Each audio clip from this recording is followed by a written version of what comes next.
The Veilith Consortium had conquered 17 species across 3 galactic arms. Their method was simple, and had worked for thousands of years. They would arrive with their massive fleet, show their power, and watch as the primitive species surrendered. Those who did not surrender were crushed within days. The Veilith did not understand cruelty. They only understood efficiency. War was a calculation, nothing more.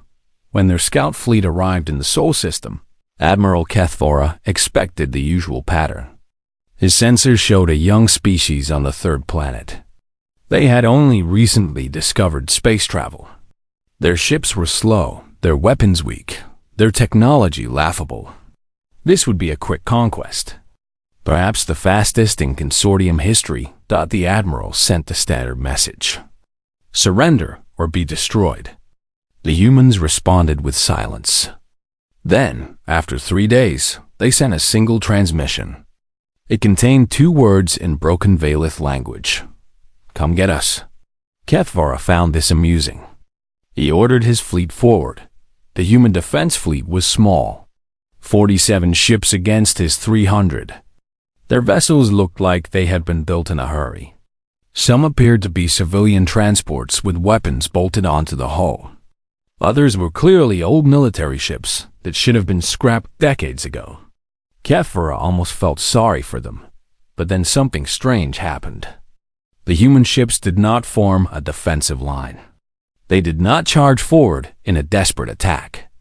Instead, they scattered. They flew in different directions, heading toward the asteroid belt between the 4th and 5th planets. Then they went dark. Their engines shut off. Their signals disappeared. They simply vanished into the rocks and ice. "They flee like prey animals," said his second officer. "We will hunt them at leisure." Kethvora agreed. He ordered his fleet to pursue. The humans could not hide forever. Their ships needed fuel and supplies. Eventually, they would have to move, and then the Veilith would destroy them. 3 days passed. The Consortium fleet spread out through the asteroid belt, searching for any sign of the human ships. Their sensors found nothing. It was as if the humans had disappeared entirely. Then the first cruiser exploded. There was no warning. No enemy ship on sensors. Just a sudden flash of light, and then the cruiser was gone. Kethvora stared at the tactical display in shock. Before he could issue an order, a second cruiser exploded. Then a third. The humans had mined the asteroids. They had placed explosive charges on hundreds of rocks throughout the belt. When Consortium ships passed close, the charges detonated. But that was only the beginning. As the Veilith ships scrambled to avoid the mined asteroids, human vessels emerged from hiding. They appeared suddenly, fired concentrated volleys of missiles and energy weapons, and then disappeared again before the Consortium could return fire. The humans did not aim to destroy ships. They aimed to cripple them. They targeted engines so ships could not maneuver. They hit life support systems so crews would slowly suffocate. They destroyed command bridges so officers would die while their crews watched helplessly. It was not warfare as the Veilith understood it. It was butchery designed to terrify. Kethvora lost 12 ships in the first week. He ordered his fleet to regroup and form defensive formations. The humans responded by attacking his supply ships. They struck at night cycles when crews were tired. They used the asteroids as shields, hiding behind rocks and appearing only to kill. When the Consortium finally captured a human prisoner, Kethvora hoped to extract useful information. The prisoner was a woman, small and thin, with dark hair and eyes that showed no fear. The interrogators used every method they knew. The woman said nothing for hours. Then she smiled and gave them coordinates. She told them it was the location of the human command ship. The woman died before they could ask more questions. Her heart simply stopped. The Veilith doctors found a small device implanted in her chest. She had killed herself rather than risk revealing too much under torture. HFY sent 6 ships to the coordinates she had provided. They found nothing but an ambush. Human vessels emerged from hiding and destroyed all 6 ships. There were no survivors. The admiral began to understand that he was not fighting a normal enemy. These humans did not value their own lives the way other species did. They were willing to die if it meant killing more Valith. They were willing to sacrifice everything to make this war as painful as possible. He sent a request to High Command for reinforcements. The response came 3 days later. It was not what he wanted to hear. High Command told him to handle the situation himself. Resources were needed elsewhere. The war against the humans was a minor operation. Surely one fleet could defeat primitives who had only discovered space travel a century ago. HFY read the message twice. He wanted to reply with a list of everything that had gone wrong. He wanted to tell High Command that these humans were different from any species the Consortium had ever faced. But he knew they would not listen. The Valith had been winning wars for millennia. They could not imagine losing one. He looked at the tactical display. The debris of his destroyed ships floated among the asteroids. Somewhere out there, the humans were watching. They were waiting. They were planning their next attack. For the first time in his long career, Admiral HFY felt something the Valith had not experienced in generations. He felt doubt. He felt fear. And somewhere deep in his mind, a voice whispered that this war would not end the way anyone expected. On Earth, General Marcus Chen stood in an underground command center and watched the reports come in from space.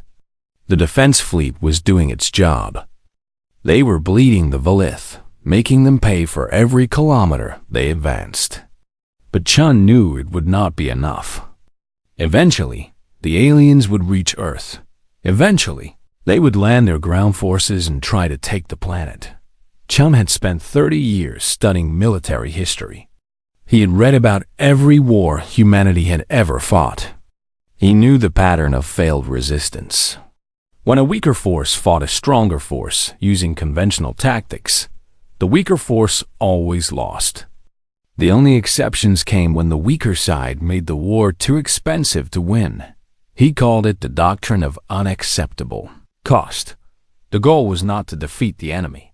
The goal was to make victory so painful that the enemy would eventually give up. It had worked in jungles and mountains throughout human history. Now Chen would apply it on a planetary scale. For 18 months, humanity had been preparing. Cities had been evacuated. Civilians had been moved to deep bunker networks carved into mountains and bedrock. The bunkers could hold billions of people for years. They had food, water, power, and air recycling systems. Whatever happened on the surface, humanity would survive underground.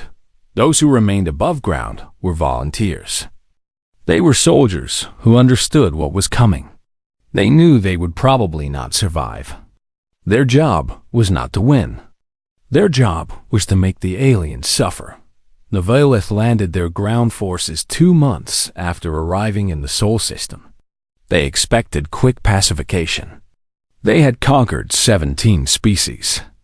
They knew how to occupy a planet.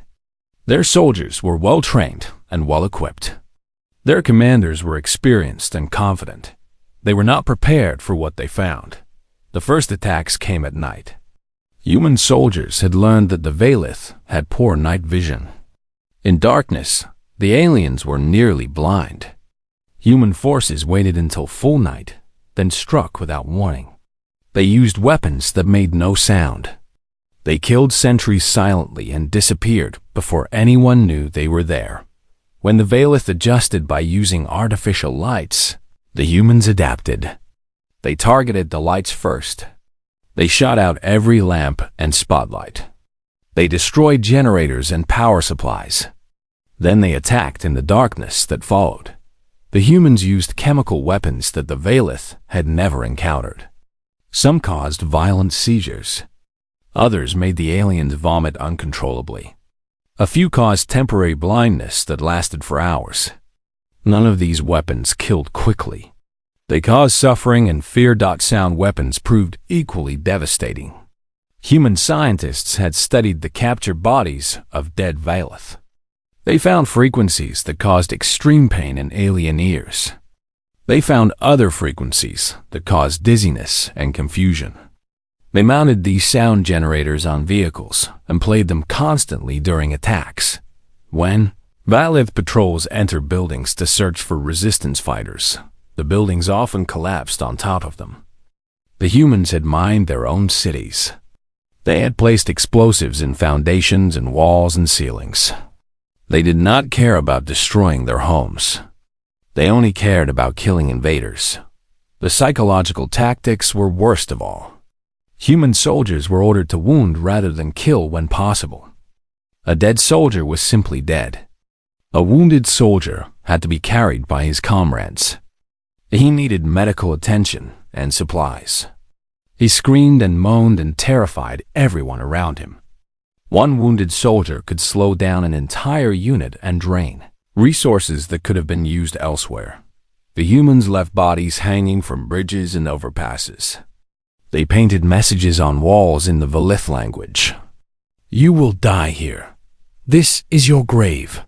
Every one of you will scream before the end." They broadcast the screams of dying soldiers on Valith communication frequencies. They made sure no alien could sleep without hearing the sounds of suffering. Commander Yethtal led the ground campaign. He was a veteran of 6 conquests. He had never failed to pacify a planet. But this planet was different. His soldiers were terrified. They jumped at shadows. They refused to enter buildings. Some had started crying during the night cycles and could not stop. He sent desperate reports to Admiral Kethvora in orbit. He begged for more troops, more supplies, more support. He tried to explain what was happening, but he did not have the words. These humans did not fight like any species he had ever encountered. They did not fight to win. They fought to hurt. They fought to make every Valith soldier wish he had never been born. "They are not trying to defeat us," Yethtal wrote in one report. "They are trying to break us. They are trying to make us suffer so much that we forget why we came. They are trying to make us run away." Kethvora read the report and felt cold. He ordered orbital bombardment of the major cities. If the humans wanted to use their cities as weapons, he would destroy the cities entirely.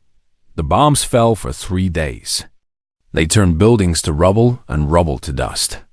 When the bombardment ended, the cities were gone, but the humans were not in the cities. They were underground, in the bunkers, safe and waiting. And from hidden silos across the planet, human missiles rose into the sky and struck at the fleet above. The war entered its 2nd year. Neither side showed any sign of stopping. The Valith Consortium had never fought a war like this. Their conquests usually lasted weeks, a few months at most. The idea of a war that dragged on for years was strange to them. The idea of a species that would sacrifice millions of its own people just to make victory painful was even stranger. High Command finally recognized that Earth was not a minor problem. They sent a full battle group to the Sol system, 40 capital ships, hundreds of support vessels, thousands of ground troops. Fleet Admiral Verkith took command with orders to end the conflict by any means necessary.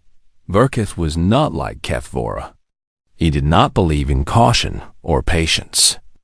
He believed in overwhelming force. When he arrived and saw what was happening on Earth, he made a decision that would change everything. He ordered the complete destruction of the planet's surface. The bombardment began on what humans called a Tuesday. It lasted 72 hours. Kinetic impactors fell from orbit like metal rain. Antimatter warheads created craters where cities had once stood. Biological weapons poisoned the air and water. The oceans boiled. The atmosphere filled with ash and smoke. The surface of Earth burned. When it ended, Verkith declared victory. The humans were gone. Their civilization was destroyed. Another species had been conquered. He was wrong. The bunkers held. Not all of them. Perhaps 70% were destroyed by the bombardment.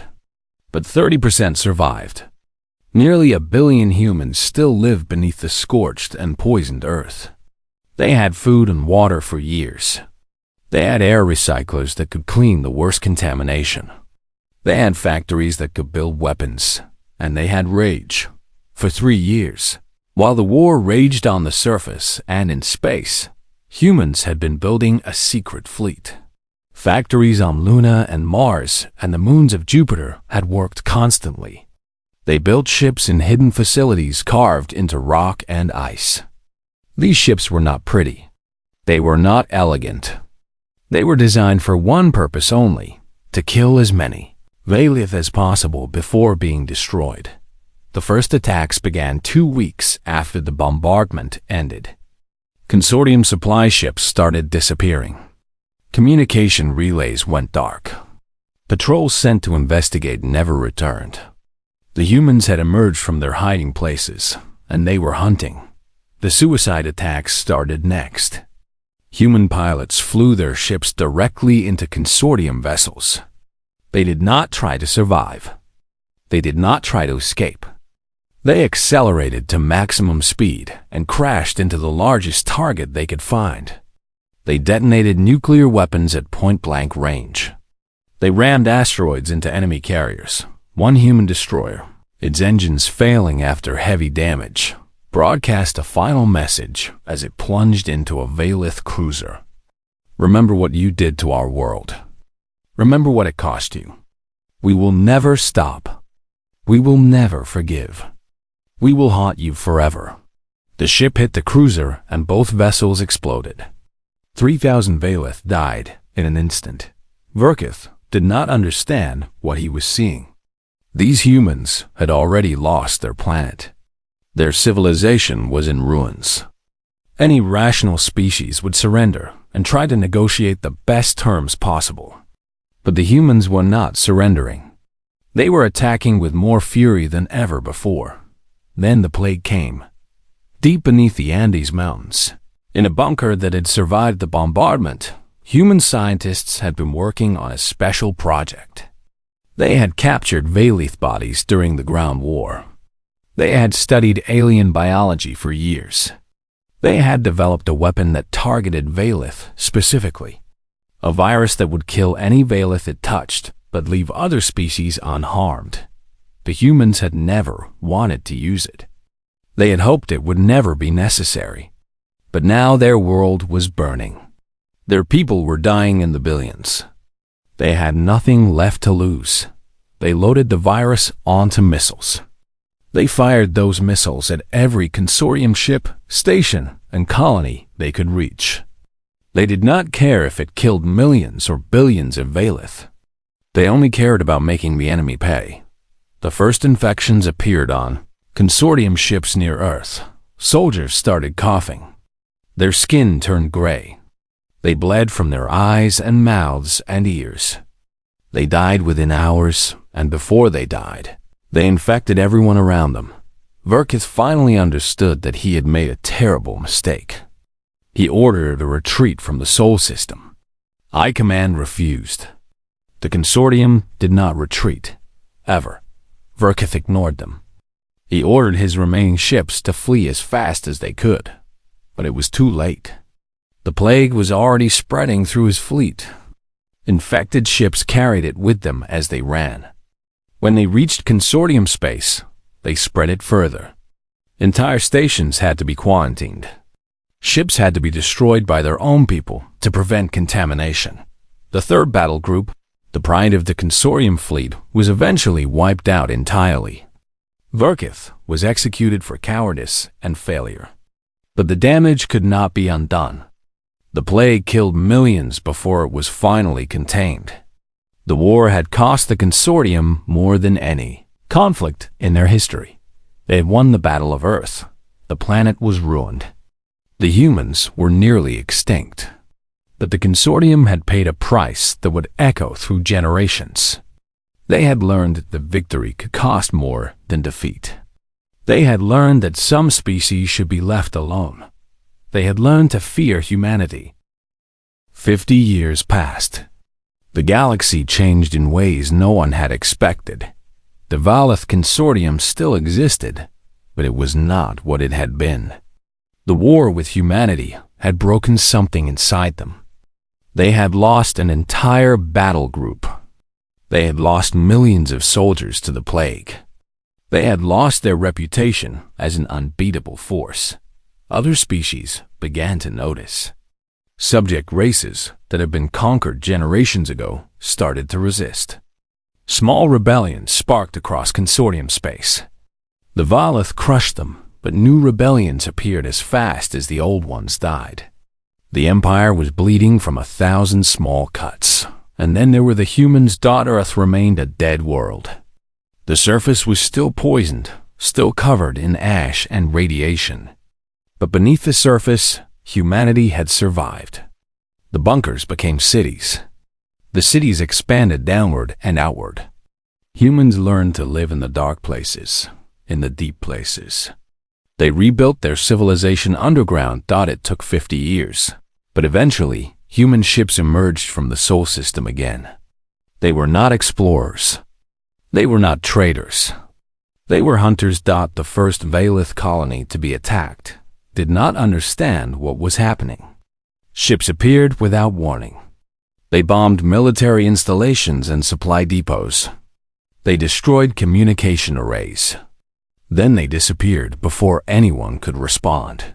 The attacks continued, one colony after another. The humans never tried to conquer territory. They did not want Valeth land. They only wanted to hurt. They wanted to remind the consortium that humanity still existed. They wanted to make sure no Valeth ever forgot what had happened to Earth. Admiral Kethvara had retired decades ago. He lived on a quiet world far from the front lines of any conflict. He tried not to think about the war.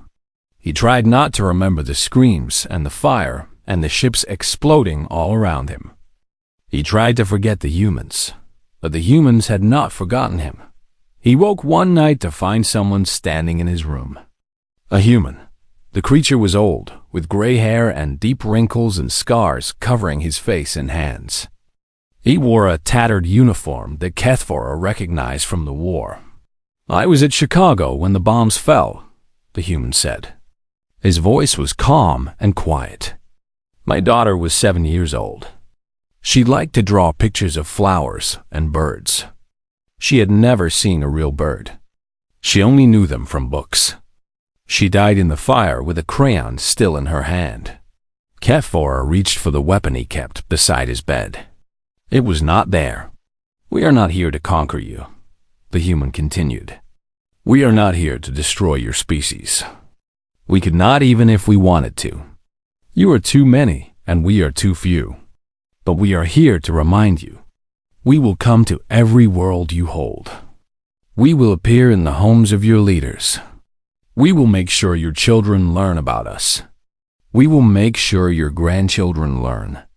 Every generation. Every century. However long it takes." The human placed something on the table beside Kethvara's bed. It was a small toy, burned and melted. A child's toy, recovered from the ruins of a human city. "We do not forget," the human said. "We do not forgive. We will haunt your species until the stars grow cold. Every time a Valeth child asks about the monsters in the dark, the answer will be us. Every time a Valeth leader considers attacking another species, he will think of us. We are your consequence. We are your punishment. We are the price you will pay forever." The human turned and walked toward the door. He moved silently, like a ghost. He did not look back. "Sleep well, Admiral," he said. "We will meet again." Then he was gone. Kethvara sat in his bed, shaking. He did not sleep that night. He did not sleep well for the rest of his life. He died 20 years later, haunted by nightmares of burning cities and screaming children. The consortium learned the lesson slowly, over generations. They learned that some species should not be attacked. They learned that some victories cost too much. They learned that there are worse things than losing a war. The galaxy whispered stories about humanity. They said the humans were ghosts who could appear anywhere.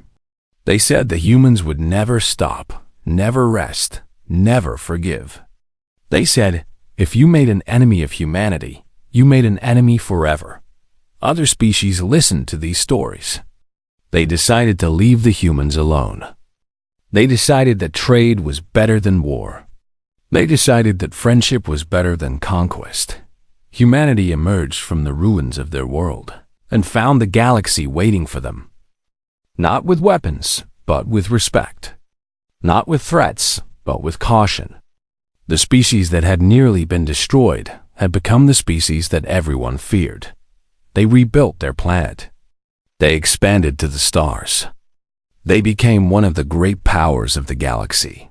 But they never forgot what had happened. They never forgave. And they made sure no one else forgot either.